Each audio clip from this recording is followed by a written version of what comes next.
Bum, bum, bum. Weekly entry for September week 2. So we have a Monday low of the week. We will set the range on Monday. Always love seeing, even before the day is done, there is some sensitivity around this midpoint. Day completes, Monday's range is now complete. We can set our standard deviation 0.5, 1, 1.5, etc. We start to see the clues of a Monday low of the week profile as price on Tuesday takes some liquidity from Monday, ideally to Monday's mid, and then tips its hand that it wants to go bullish. Now, usually Monday low of the week is also called a midweek consolidation. Either Wednesday will consolidate within Tuesday or Thursday will consolidate within Wednesday. Somewhere in the middle part of this week, we'll get some consolidation. We kind of see that here Thursday inside of Wednesday. So when price CPI failed to take a low, but also CPI did not take a high. Now, numerically, Thursday did go above Wednesday, high 24,046 on Thursday, high 24,044.25 on Wednesday. But this turned out to just be relative equal highs. The play from PPI, so Tuesday's play was off of this swipe of liquidity, jumping into this gap here, but mainly this candle after price rejected the midpoint. This setup on Monday's midpoint was the confirmed move, despite having this run lower in pre-market. Price then breaks Monday's high, and what we saw on Wednesday was a PPI play off of the half standard deviation. So rejecting up into the half standard deviation, failing to break above on a 15-minute chart, it will look a lot cleaner. And then price takes its way from that standard deviation all the way down to the midpoint of Tuesday. Then from Wednesday into Thursday, CPI does a nasty spike down, inducing selling. And you can see that selling desire was felt when price was making these long wicks. But each wick ended up with an hourly candle closing bullish. We float around that same half standard deviation that kicked off this PPI run lower, and then we break above it.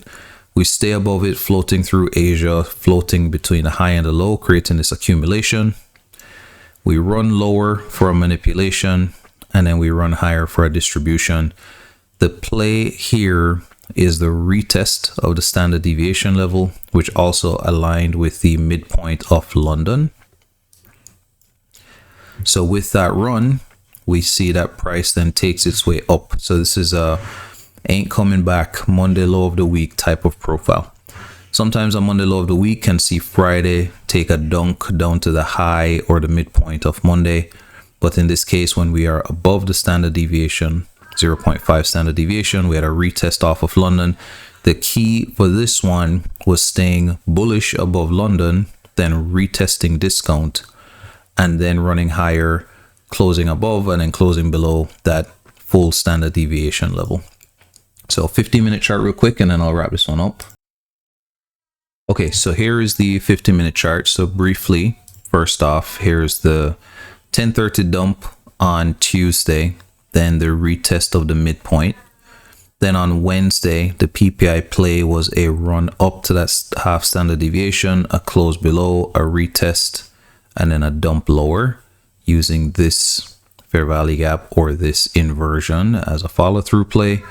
That price action runs all the way down to the midpoint of Tuesday. So high, mid, low. We reject off of Tuesday, and then we start to climb higher. On Thursday, CPI Thursday, price runs all the way down. And the main journal entry for this week is setting up the back half of the week plays.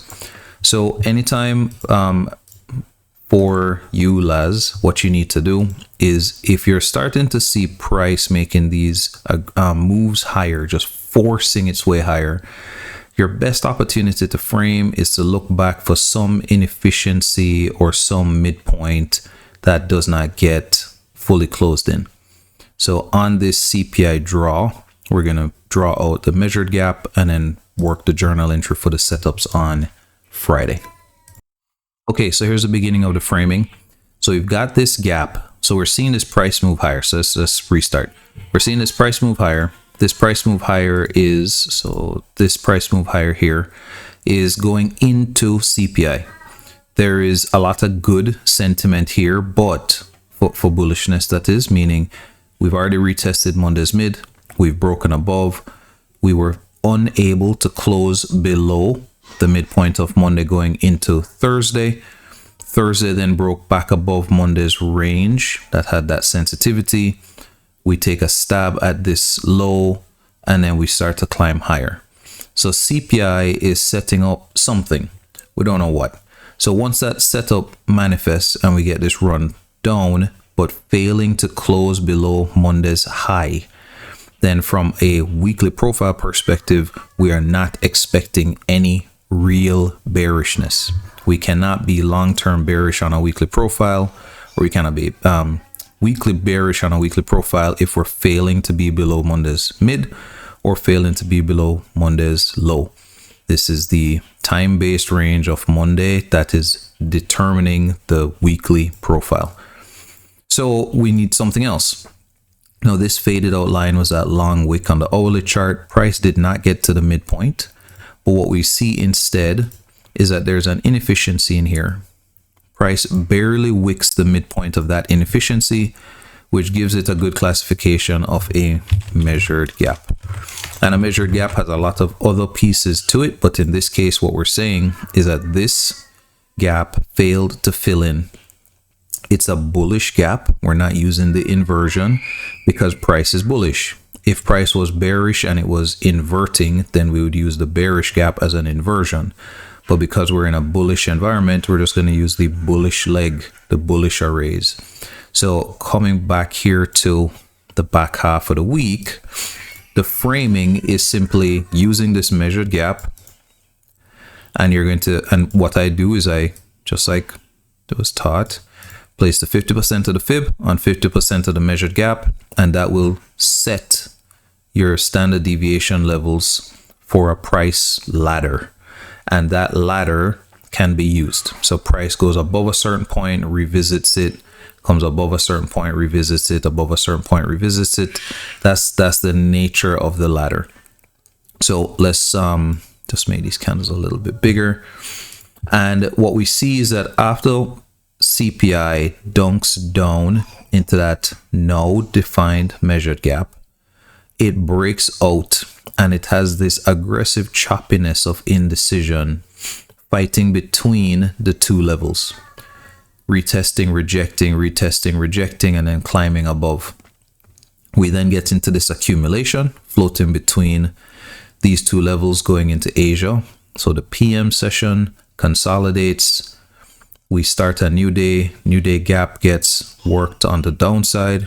We have a run lower here coming out of London, and then price starts to work its way higher, finally breaking above London's high here, retesting London's mid with a news event on Friday, which was 10 o'clock preliminary consumer sentiment. And then from that point, we run bullish, finally getting up to that terminus of the two standard deviation of the week, but also even getting as high as the measured gap level 2.5 from this gap. So good framing tool I always like to use is that measured gap, just to keep me in line with the overall sentiment. And what that means is if price reaches a leg of the ladder and rejects, fails to continue lower, it gives this kind of one candle close down, one candle close up, then my eyes are looking for something bearish. Had we closed below this one standard deviation level, because a classic pattern is that there's a consolidation above a level and then a break lower, but we would need a continued break lower creating a bearish fair value gap, or even a continued break lower with a bullish fair value gap that gets inverted. Then the draw would be back to the measured gap. We may still not be long-term bearish, but that would be the fractal play off of this measured gap. However, after an accumulation, if we see a dunk lower but a rejection, and again, this is at the end or coming to the end of that 5 o'clock London, then we are not bearish. We cannot be bearish if we are not making lower price action. So instead, we're looking for retraces that would take us higher. Anything that would retrace to an inefficiency that would take us higher. Anything that would market structure shift, retest a level and take us higher.